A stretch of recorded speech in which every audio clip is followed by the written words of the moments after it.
तो आज हम लोग पढ़ेंगे ओस के मोती हिंदी पाठ्य पुस्तक कक्षा 7 का तीसरा भाग, अगर नाक न होती।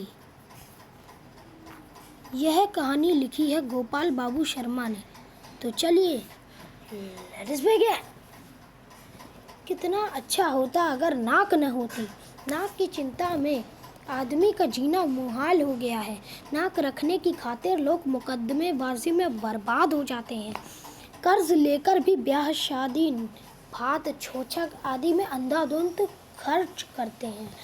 जन्म पर ही नहीं, मृत्यु पर भी दावत खिलाते हैं। पड़ोसी के बच्चों को कॉन्वेंट स्कूल में जाते देख अपने बच्चों को भी मजबूर होकर उसी में दाखिला दिलाते हैं। खरीदने की औकात न होने पर भी महंगी किश्त देकर टीवी, फ्रिज या कूलर आदि ले आते हैं, क्योंकि नाक नीची होने से डरते हैं। लोग अपनी धाक जमाने के लिए नाक ऊंची रखते हैं। दलालों की नाक बची रहे इसीलिए आदमी खाकी वर्दीधारियों, आयकर अधिकारियों या उनके दलालों की पत्रम पुष्पम से पूजा करता है, वरना पकड़ा जाएगा तो फिर किसी के सामने नाक कैसे बचाएगा। नाक के कारण आदमी को नाकों चने चबाने पड़ते हैं। नाक बड़ी जल्दी कटती है और प्राय बिना किसी हथियार के ही कट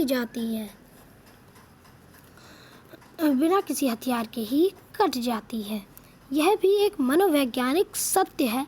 जिनकी नाक कट जाती है, यानी जो खुद नकटे होते हैं, वे दूसरों को भी नकटा देखना चाहते हैं।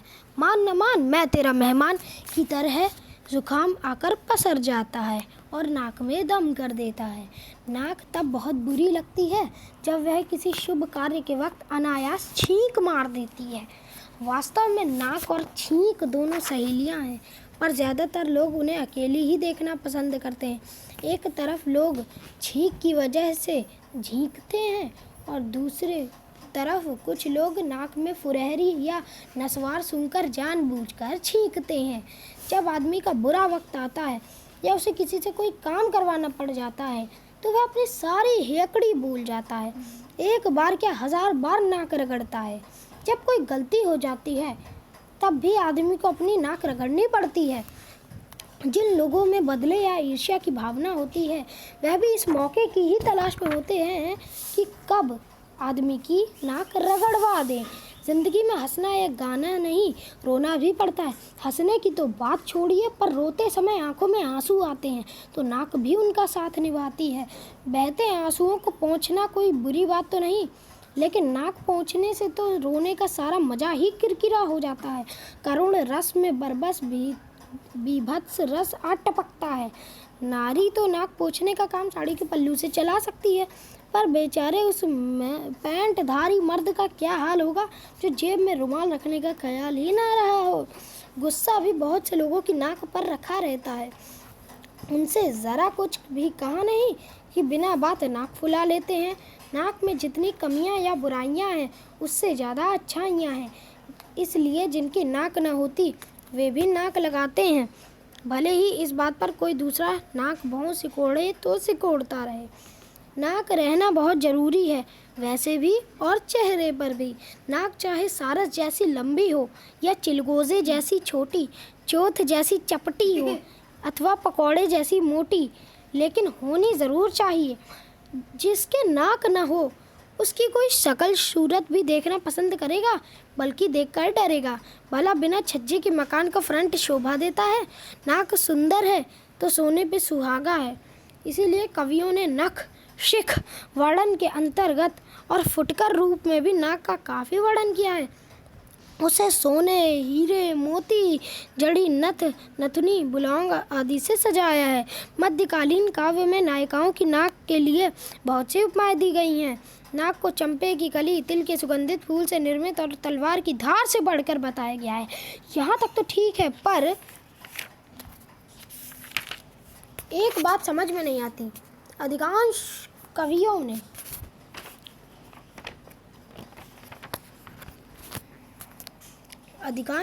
ने नाक की उपमा तोते की चोंच से क्यों की है।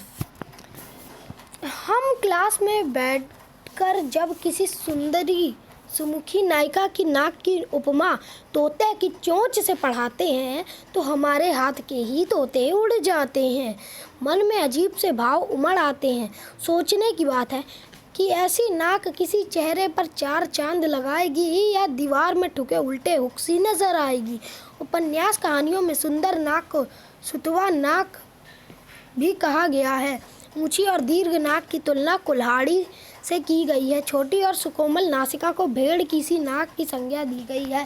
नाक शरीर का सबसे अधिक महत्वपूर्ण अंग है। अगर चित्त लेट कर देखे तो यह बात अपने आप सिद्ध हो जाएगी कि हाथ, पाँव, मुंह, कान और आँख में सबसे ऊंचा स्थान नाक को ही प्राप्त है।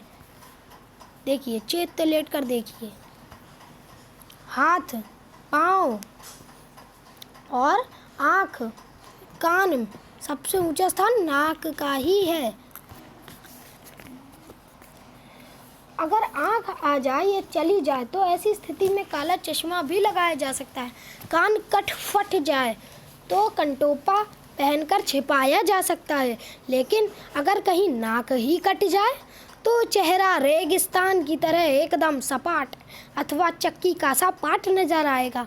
हालांकि प्लास्टिक सर्जरी द्वारा इसका इलाज तो हो सकता है, परंतु वह इतना महंगा पड़ेगा कि बड़े से बड़े नक्कू शाह को भी नानी याद आ जाएगी। कुछ लोग नाक पर मक्खी तक नहीं बैठने देते। बहुत से लोग तो ऐसे भी होते हैं कि जब वह कुंभकर्ण की भांति सोते हैं तो उनकी नाक नक्कारे सी बजती है। कई लोगों की नाक के नीचे कुछ भी होता रहे पर वे दीन दुनिया से बेखबर बने रहते हैं। ऐसे लोगों की भी कमी नहीं जो दूसरों को नाक नचाते हैं। किसी भी नाक पर दे मारना भी कई लोग अपनी शान समझते हैं। कुछ लोग सचमुच नाकदार नहीं होते पर बनते हैं। खैर, जो भी हो, नाक रहने में भी भलाई है। नाक न होती तो खुशबू और बदबू में क्या अंतर रह जाता। नाक के अभाव में चंदन, कपूर, इत्र, फुलेल आदि सब बेमानी हो जाते। असली हींग और देसी घी की पहचान कैसे होती। आंखें हमेशा से लड़ती आई हैं। लड़ना लड़ाना उनका स्वभाव है। किसी की आंखें किसी से लड़ें या मिलकर 4 हो जाएं तो हर्ज नहीं, मगर वे अगर आपस में ही लड़ बैठे, यह कहाँ तक ठीक है। नाक ही तो है जो बीच में पड़कर उन्हें लड़ने से रोकती है, अन्यथा आदमी उनके परस्पर लड़ने से आंखों से ही हाथ धो बैठता। वैसे तो अब लोगों की नज़रों में फ़र्क आता जा रहा है। कहीं नज़र उठ रही है, कहीं गिर रही है, कहीं गड़ रही है। इसी के साथ चश्मे की ज़रूरतें भी बढ़ रही हैं।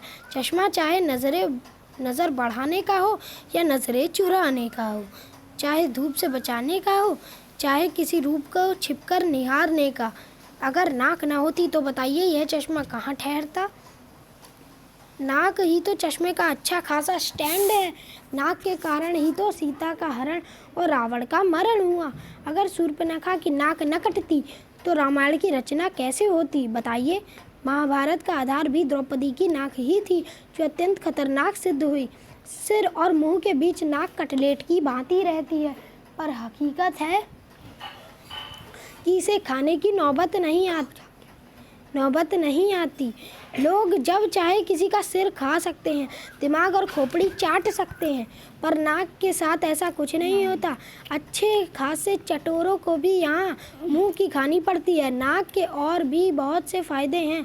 उच्छ्वास और निश्वास का कार्य मुंह से किया जा सकता है, पर प्राणों का आधार श्वास है और श्वास लेने का साधन नाक ही है।